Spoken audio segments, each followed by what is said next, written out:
기도하겠습니다.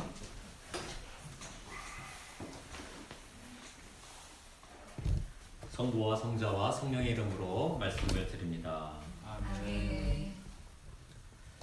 오늘 저는 두 가지 질문을 저를 비롯해서 여러분에게 드림으로 주님의 뜻을 새겨보고자 합니다.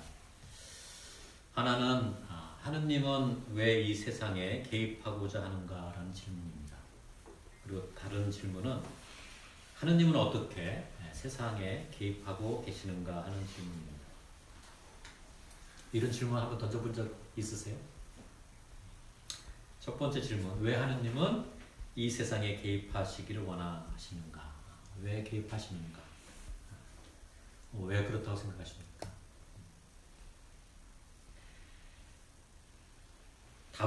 답을 알고 있을 겁니다. 간단히 말씀드리면 하느님이 이 세상을 사랑하기 때문에 개입하시려고 하는 거겠죠.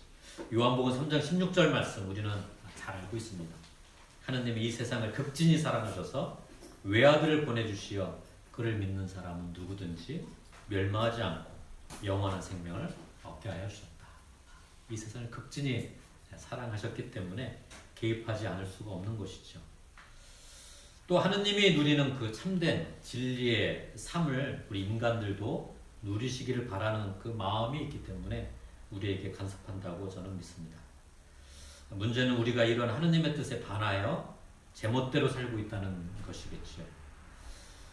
그래서 하느님께서는 우리가 늘 변화하기를 바라시지요. 하느님을 향하여 마음의 문을 열기를 바라십니다. 저는 이 첫 번째 질문보다 이제 두 번째 질문에 좀 우리가 집중을 하기를 원합니다. 그럼 하느님은 어떤 방식으로 우리에게 개입하시는가?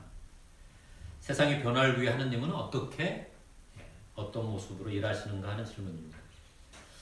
이 질문에 대한 답을 찾기 위해서는 좀 예수님에 대해서 우리가 공부해 볼 필요가 있습니다. 왜냐하면 앞서 말씀드린 것처럼 이 세상을 극진히 사랑하시어 외아들 예수를 이 세상에 보내셨다고 그랬잖아요. 예수의 삶을 우리가 공부를 하면 어떻게 하느님께서 이 세상에 개입하시는지를 알 수 있을 거라 봅니다. 오늘 사도행전 말씀을 보면 베드로가 예수님에 관해서 이렇게 증언을 하죠. 불구자였던 저 사람이 성한 몸으로 여러분 앞에 서게 된 것은 바로 나자렛 예수 그리스도의 이름에 힘입어 된 것입니다. 그분은 여러분이 십자가에 못 박아 죽였지만 하느님께서 죽은 자들 가운데서 다시 살리신 분입니다. 여러분과 이스라엘의 모든 백성은 이것을 아셔야 합니다. 이 예수는 집 짓는 사람들 곧 여러분에게 버림을 받았지만 모퉁이의 머릿돌이 되신 분입니다. 이렇게 베드로는 증언을 하고 있죠. 예수님은 어떤 분이라는 겁니까?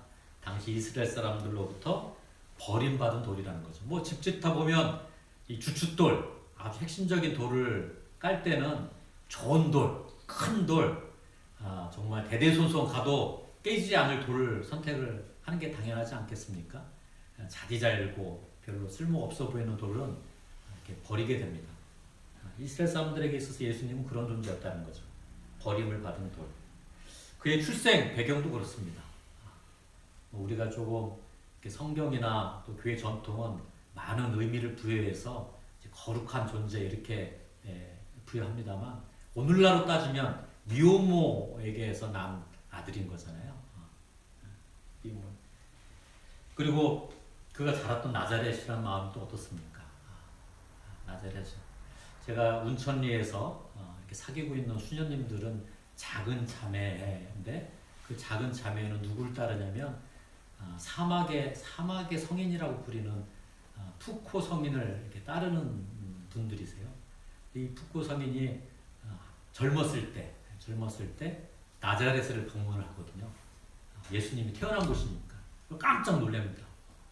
본인이 프랑스에서 살면서 의리리한 성당에서 지내면서 나자렛 하면 굉장히 크고 웅장하고 멋있어 보일 줄 알았는데 딱 가서 보니까 아주 허름하고 어떻게 이런 동네가 있어? 이럴 정도로 아주 천박하게 그지없는 그런 곳에서 예수님이 태어났다는 걸 걸고 본인의 삶의 방향을 완전히 턴합니다. 그리고 그는 무슬림들이 있는 지역에 들어가서 한평생 살다가 죽게 되지요. 나자렛이란 마을은 아주 보잘것없는 마을이었습니다. 여러분도 잘 알다시피 예수님께서 제자들을 부를 때, 특히 이제 필리포와 나타나엘을 부를 때 유명한 대화가 있습니다. 요한복음 1장 43절 이하에 나오고 있는데, 이제 필리포가 이제 예수님을 만났죠, 먼저. 그래서 필리포가 너무 반가워서 자기 친구 나타나엘에게 가서 얘기를 합니다. 우리는 모세 율법서와 예언자들의 글에 기록되어 있는 분을 만났소. 그분은 요셉의 아들 예수인데 나자렛 사람이요. 이렇게 얘기를 합니다. 그랬더니 나타나엘이 뭐라고 대답합니까? 야, 나자렛에서 무슨 신통한 것이 나올 수 있겠니? 그 정도로 나자렛은 아주 형편없는 마을, 신통치 않은 마을이었던 것이죠. 거기서 예언자가 나올 수 있다? 있을 수 없는 일입니다. 메시아가 나올 수가 없다고 이들은 생각을 했던 것이죠. 집 짓는 사람들이 생각하는 머릿돌이 그 옷에는 없다 이렇게 생각을 했던 겁니다. 또 우리는 이런 말씀을 잘 알고 있습니다. 마태복음 13장 53절 이하에 보면 예수님이 이제 제자들과 당신 고향에 가시죠. 고향에. 그래서 이제 고향에 가서 회당에서 가르치는데 사람들이 쭉 모여 있습니다. 이게 막 가르침을 보고 사람들이 이제 수군덕거리는 거죠. 뭐라고 수군덕거립니까? 저 사람이 어떤 지혜를 받았기에 저런 기적을 행하는 것일까? 그런 모든 것이 도대체 어디서 생겼을까? 내가 알기로 저 사람은 목수가 아닌가? 그 어머니는 마리아요? 그 형제들은 야고보, 요셉, 유다, 시몬이 아닌가? 그의 누이들도 다 우리가 같이 여기 살고 있지 않은가? 이렇게 수군거리면서 예수님을 믿지 않으려고 했다라는 기록이 있습니다. 예수님의 고향 사람들은 잘 알고 있었던 것이죠. 누구였는지를. 그러나 이 고향 사람들은 하느님께서 일하는 방식을 몰랐던 것이죠. 자기들과 같이 약함이 많은 요셉의 아들이 메시아할 수는 없다 이렇게 생각을 했던 것 같습니다. 일반적으로 우리는 약함을 드러내지 않으려고 애를 씁니다. 사람에겐 다 약한 점이 있고 강한 점이 있잖아요. 우리 관계성 속에서 약함이 아닌 강함을 자랑하려고 하죠. 왜냐하면 약하면 왠지 내쳐질 것 같고 그 안에 들어갈 수 없을 것 같고 그 우위를 점할 수 없다고 생각하기 때문에 그렇습니다. 그러나 하느님이 일하는 방식, 하느님의 관점은 다르다는 것이죠. 약함을 들어 강함을 부끄럽게 하는 것이 하느님이 일하시는 방식이었다는 겁니다.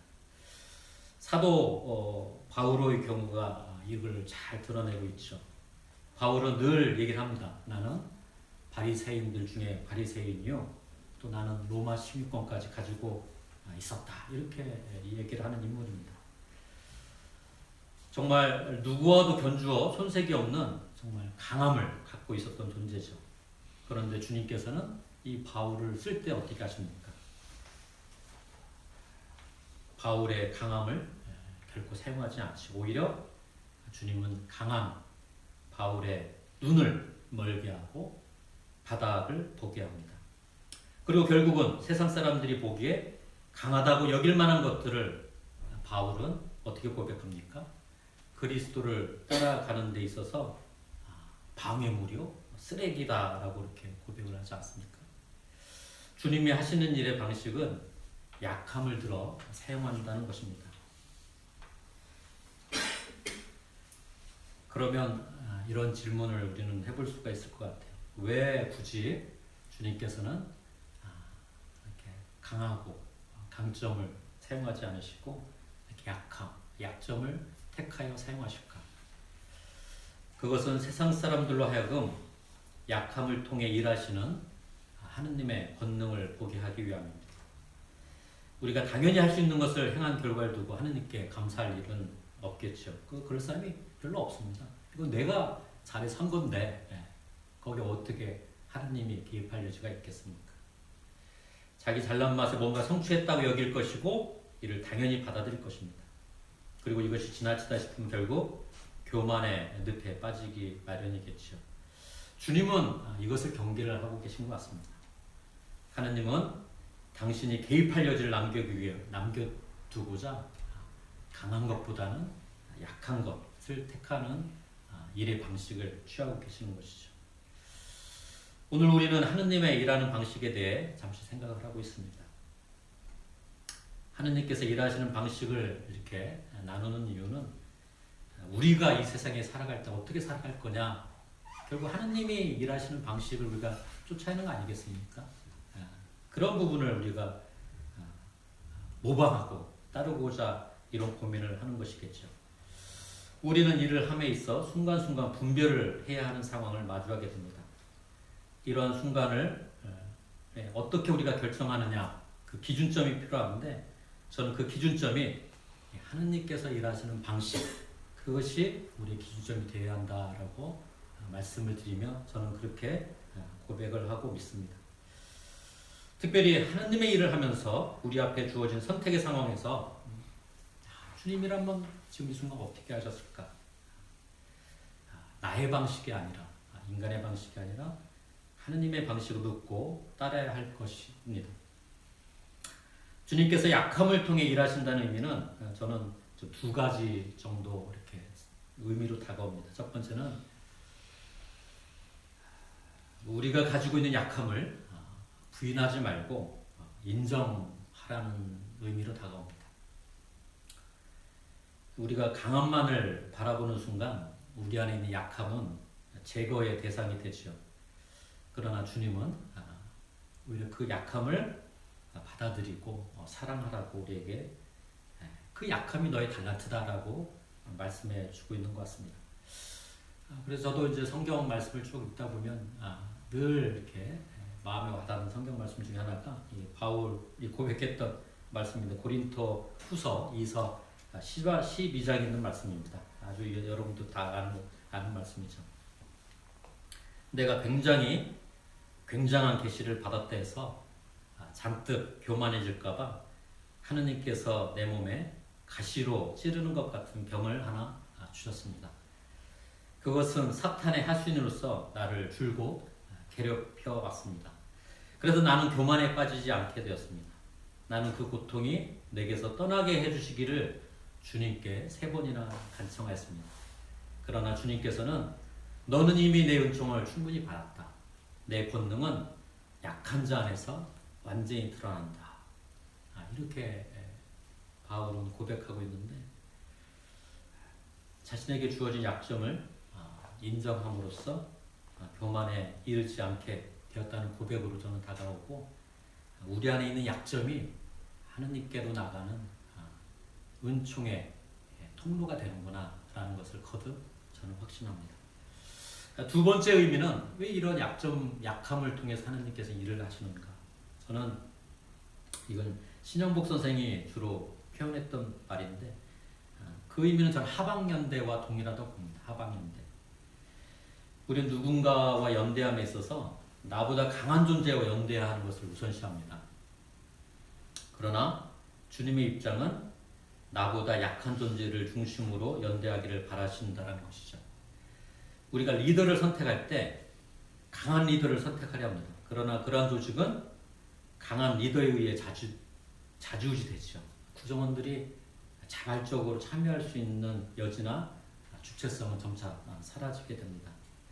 좋은 리더는 그게 강하기 때문인 게 아니라 그 리더를 뽑은 사람들이 같이 만들어주는 것이죠. 그럴 때 비로소 좋은 리더가 되는 것입니다. 결코 타고난 재능만으로는 가능할 수가 없는 것이죠. 가장 약한 자를 배려해서 매사 결정을 하고 내가 가지고 있는 강함을 그 약함을 보완하기 위해 쓴다. 이런 마음으로 우리 연대를 할 때 그 연대성은 공고해지고 그 어떠한 외부의 압력이 와도 이겨낼 수 있다라는 것이죠. 그래서 예수님께서는 이러한 하방연대의 본보기를 당신 삶을 통해서 보여주셨다고 봅니다. 가장 약한 정수리에 들어가셨죠. 그게 뭡니까? 당신 스스로 죽음의 길을 택해서 들어가신 것 같다고 저는 믿습니다. 약함을 통해 주님께서 일하신다라는 진리를 깨닫고 살아가는 우리가 되기를 바랍니다. 오늘 복음 말씀을 보면 착한 목자에 관한 말씀을 주고 있죠.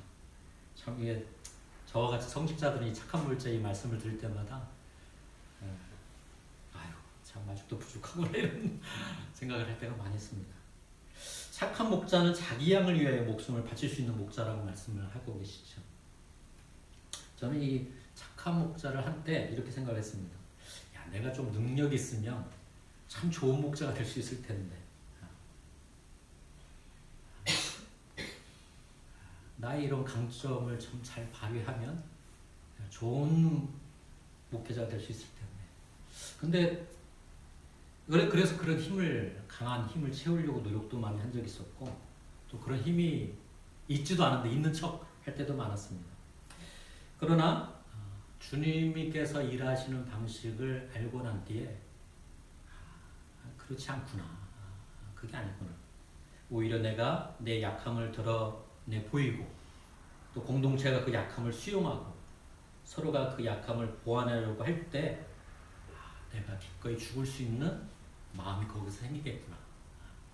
그럴 때 비로소 착한 목자가 될 수 있겠구나. 이런 걸 깨닫게 됩니다. 그것이 사랑이죠. 우리 이제 신앙공동체 답독방을 보니까 우리 형제 중에 한 분이 성령이 무엇입니까? 이렇게 질문을 했어요. 성령이 무엇입니까? 성령의 다른 이름은 사랑이어지죠. 사랑. 자신의 약함, 이웃의 약함, 그리고 우리들의 약함까지 받아들이고 나의 강함으로 그걸 보완하고 살아가려 할 때 그 안에 성령님은 함께 하실 겁니다. 그리고 그 성령님은 아주 신명나게 움직일 거라고 믿습니다. 우리 공동체가 그러한 약함을 중심으로 주님께서 개입하시는 일의 방식으로 살아가는 공동체가 되기를 이 시간 간절히 기도합니다. 성부와 성자와 성령의 이름으로 말씀을 드렸습니다. 오늘의 말씀을 기억하며 잠시 침묵하겠습니다.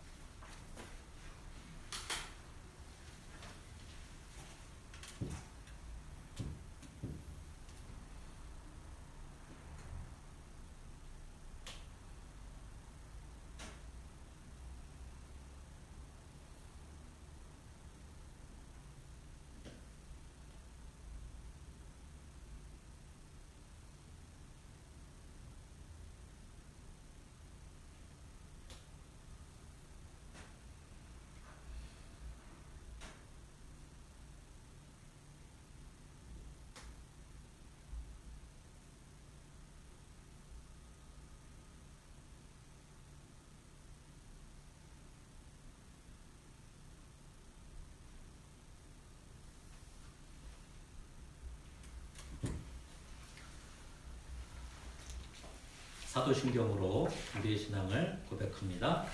나는 믿나이다. 전능하신 하느님 아버지, 하늘과 땅의 창조주를 믿나이다.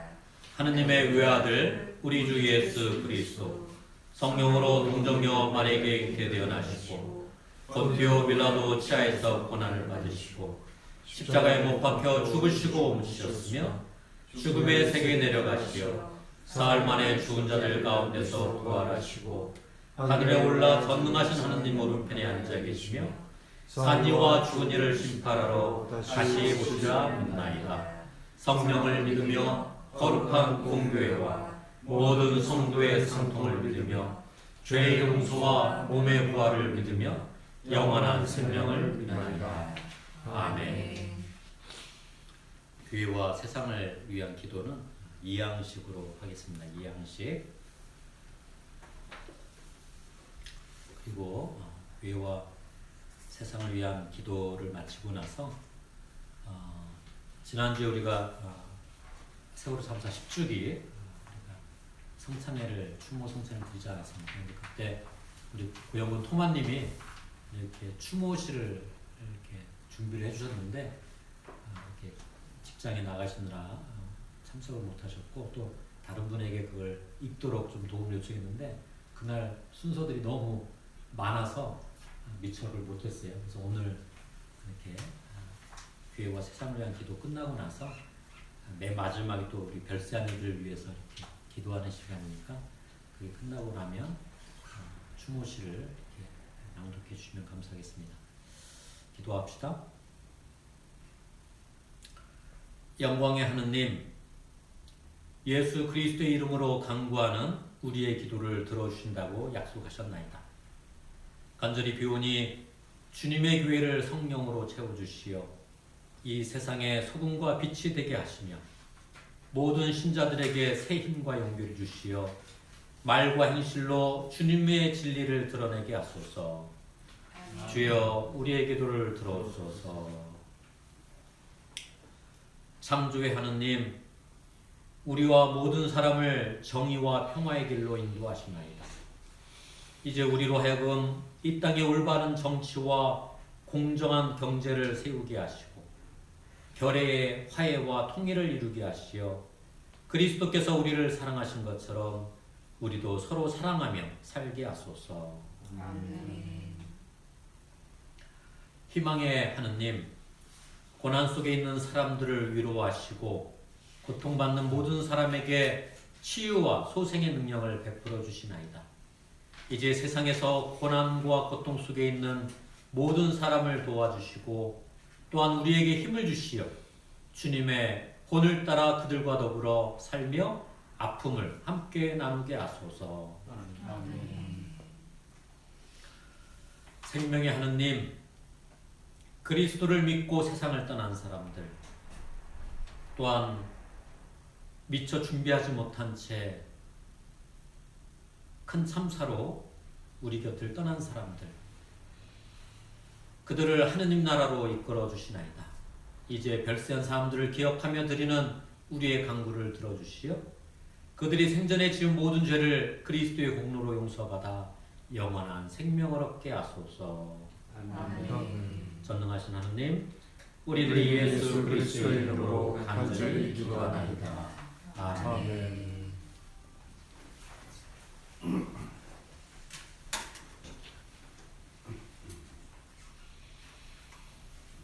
편지